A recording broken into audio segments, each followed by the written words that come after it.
Hello and thank you very much for joining me again. Today's video we're going to be looking at tools and just a little bit of renovation of tools. Now I've got a couple of old tools here. As you'll see behind me, I've got lots and lots of tools. Most of them I don't use, I only use one or two. No, that's not true, probably 3 or 4 main ones that I use. But I have over the years collected, probably like most of you, a whole variety of weird and wonderful tools. This is, I don't know, I can't actually read the maker on that. I think it says Watkins and Co, something like that. It's a cast steel gouge, shallow gouge. It's actually, it looks in a bit of a state, but it's actually not bad, but the handle's a bit manky, to be honest. So we're going to look at just making a new handle for that. And the other thing that you might find is this is a Henry Taylor's Dynamic, again quite an old tool, but every now and again you might find that happens and the actual ferrule itself has split. I've no idea why. I guess the wood has just expanded that much, it's just split the ferrule, so we need to look at new ones. They cost next to nothing, but we actually now stock brass ferrules. I'll show you them here.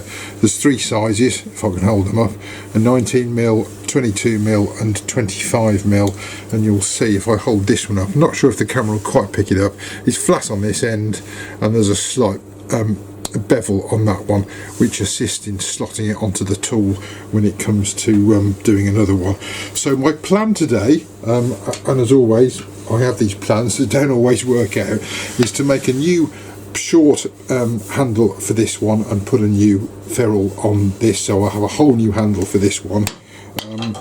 And this one, if I can get it apart, or both of them if I can get them apart, I'm actually going to make myself, because I've got quite a few skew chisels. I quite like using a skew, it's probably one of my favourite tools. What I don't have is a long handled one, so I'm actually going to make myself a long handled one. And it's one of those things with tools that when you have them, until you've actually got the handle the way you intend to use, you don't really know whether you're going to like it or not. So I may prefer the short handle, I may like a long handled one, but for the purposes of the video I'm just going to make a long handled one. And I've got a lump of beech behind me. It's roughly 40mm square, and basically I'm just going to turn both of these between centres and just show you how to fit the ferrules on them. They're not difficult, it's really just a bit of measuring and then just tapping the ferrules on and obviously inserting the tool itself. The one thing I am going to do slightly different is use another one of our tiny little kits, and it's a brass end cap. Now we do end caps in chrome and gold and brass. I've got a brass one here, and it's simply because, my apologies for the rustling, I know the rustling always comes through on the video really well. There we go, there's one of our, let me try and hold that so you can see it, one of our little brass end caps there. I'm going to put this on one of them, A, to identify the tool, B, to make it look a bit nicer, C, so I can finish it a bit better, because what you normally get with most tools, let me pick another one out of the rack here, is a really horrible nasty end where it's just been sliced off and maybe sanded by hand or maybe on a machine, I don't know, but they're pretty horrible things. I'm never quite sure why more tool makers don't supply just tools and let us make our own handles, because I'm damn sure most of us can make a better job of it than they do. I digress. I'm going to whack some bits on the lathe, turn, and then we'll look at putting them together. I hope this is of interest and maybe makes you think, oh yeah, my tool really, I'd like quite a new handle on that, and I think it would be better if it had one. So I'm hoping this is going to help one or two of you out there. Now I thought I'd just show you before I get to making anything, taking this one apart, because it gives you an idea of how they need to go back together. You will see the ferrule doesn't come off this end, it will go over there, and here's the inside. I've had to damage the ferrule slightly, which is why I'll need a new one, and split the wood in order to get that out. It's a bit of a rusty old thing in there, but there you can see the tang of the tool, and that will give you an idea of the size that you need to drill the hole depending on your tool. Now I've got it off the wood, I can take that ferrule off and we can look at reusing that in the new piece. So I'm going to clear that up of rust and look at making a new handle with ferrule. Now, because this is such an old tool, it's got quite an unusual shaped tang, and the next thing I need to do is to measure it. Now, I've got just over 8mm that way, but corner ways I've got 10.7, so I think I'm going to try 8mm hole at one end and make sure I've got it. I might not even drill all the way through because it's pointed.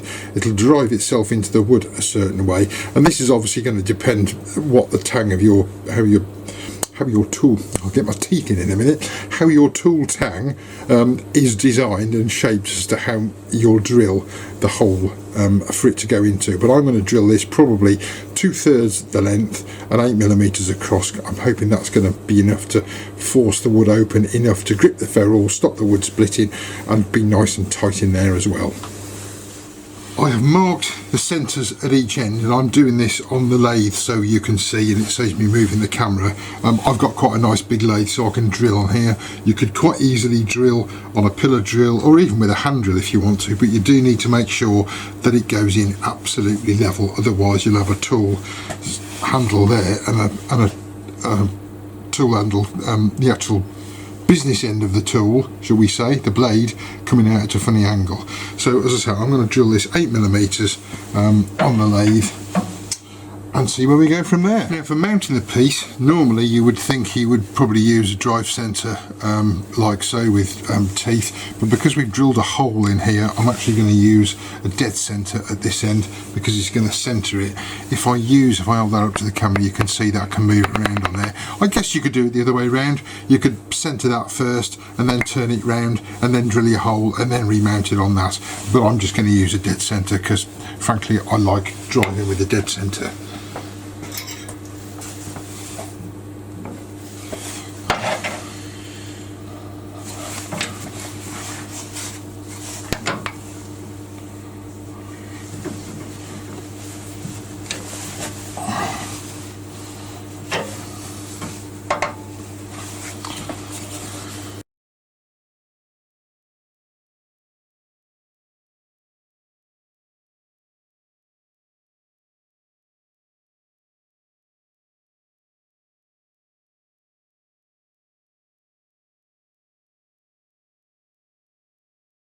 I'm actually just going to pop my calipers on the inside there and press them really quite hard. So we've got 21mm near enough on there. Not quite far enough. You will see, maybe you won't because the camera's up that end, but I'm just cutting the right size just at the very end piece at the moment, just in case I cock it up, in which case I can remove that bit and start a little bit further down the tool handle.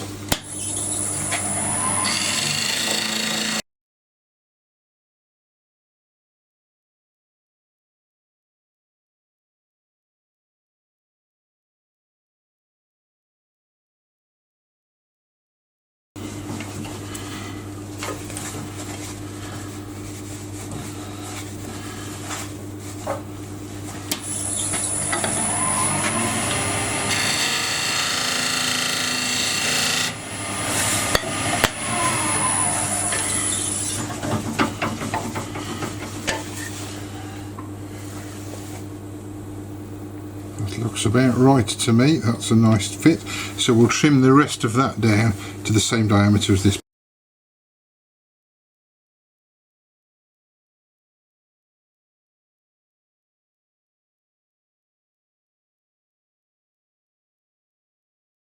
So now all we need to do is look at shaping this however we want to shape it. You can go with a traditional kind of shape like this one.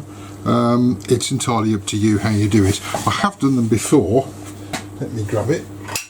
With one of my homemade tools, but I've actually built a bit of a handle into the end, so I can actually hold. That's the bit where I hold, and actually I have to say that's quite comfortable for me anyway.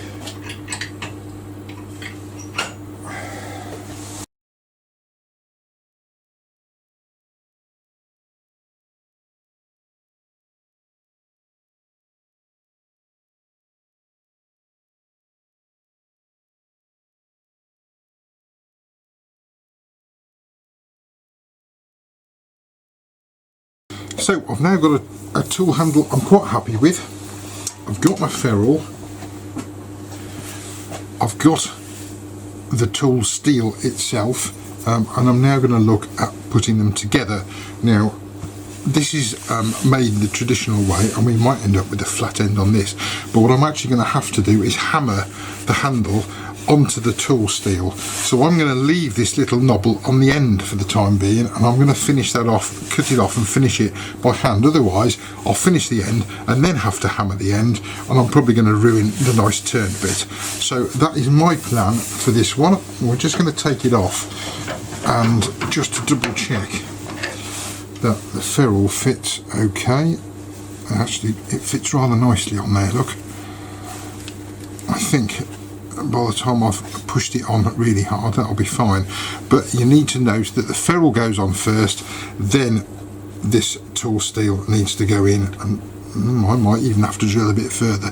That's going to be quite some way to hammer into there, but we'll see how we go. I'm going to go and do that on the vise, the other side of the workshop, and I'll bring it back in a second and show you how I've got on. Right, you can see what hammering the end has done, because I've had to give this one almighty wallop to try and get it. In fact, I'm still missing just very slightly down the end there, but that is in absolutely firmly. I can't get it out again, and hopefully when I've trimmed this end off and just polished it up, you'll see that's quite an improvement on the old one that I've lost. There we go, there's the old one, and there's the new one. I'm hoping that'll be a little bit more comfortable. I have polished up the tool steel and figured out what it actually says is warranted cast steel on the back, and it says something and Sons on the front, but I can't read what the maker's name is on there, but hopefully that's a little bit of an improvement. And now I'm going to make the big one. This time I've got the hole for my tool steel at this end and the hole for my cap at this end. I've got a bit of a nasty bit of wood. I'm hoping it's going to be okay. We'll see as we go along. If not, I shall trim it and make it shorter.